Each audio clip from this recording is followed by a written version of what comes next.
Xalq arasında diates kimi tanınan, yəni atopik dermatit xəstəliyi haqqında məlumat verəcəm. Bu xəstəlik daha çox 5 yaşa qədər uşaqlar arasında gördüyümüz üzdə, yanaqlarda, qolların ön və iç səthlərində, yanaşı olaraq diz arxası nahiyələrdə gördüyümüz qızartılı səpkilərlə xarakterizə olunan bir xəstəlikdir. Valideynlərin bizə ilk sualı adətən belə olur: bu allergiyadırmı? Bəli, qismən allergiyadır. Ancaq əsas məsələ genetik olaraq dərimizin baryer sisteminin zəif olmasından qaynaqlanır. Xarici qızıqlara qarşı davamsız olduğu üçün cavab reaksiyası olaraq dərimizdən belə qızartılı və qaşınan səpkilər müşahidə edirik. Digər bir sual isə bu xəstəlik keçicidirmi? Xeyr, bu xəstəlik keçici deyil. Əslində valideynlərə bizim verdiyimiz xoş xəbərdən biri də müəyyən yaş həddindən sonra xəstəliyin gedişinin yüngülləşməsidir.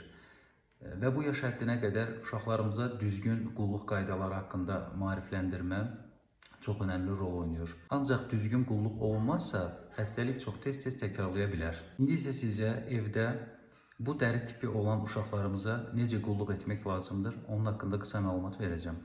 İlk növbədə dərini nəmləndirmək çox önəmlidir. Nəmləndirici seçən zaman yağ bazlı nəmləndiricilər mütləq istifadə olmalıdır. Həssas və quru dəri tipi olduğu üçün nəmləndirmə ehtiyacı nisbətən daha çox olur. Yanaşı olaraq uşaqlarımızın geyimlərində sintetik materiallara qətiyyən qadağa qoyuruq. Pambıq və kətan tərkibli paltarlar geyinməsini istəyirik.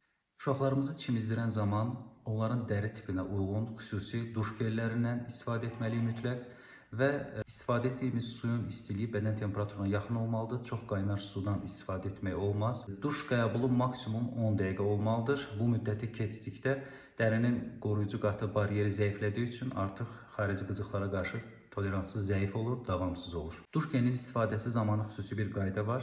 İlk öncə analarımız əllərində geli köpürdərək, sonra uşağımızın bədəninə çəkməlidirlər. Birbaşa uşağın bədəninə gel istifadə etməyimiz də qızıqlandırıcı bir faktor ola bilər.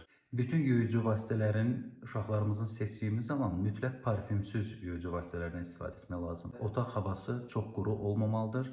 Daima stabil bir rütubət temperatur saxlanılmalıdır. Son olaraq isə əgər bütün bu qaydalara riayət etməyinizə baxmayaraq uşaqlarımızın dərisindəki səpkilərin miqdarı azalmırsa, nəmləndiricilər kifayət etmirsə, mütləq dermatoloq yardımı lazımdır. Xüsusi kortizonlu kremlər və bəzən daxili müalicələr tələb olunabilir.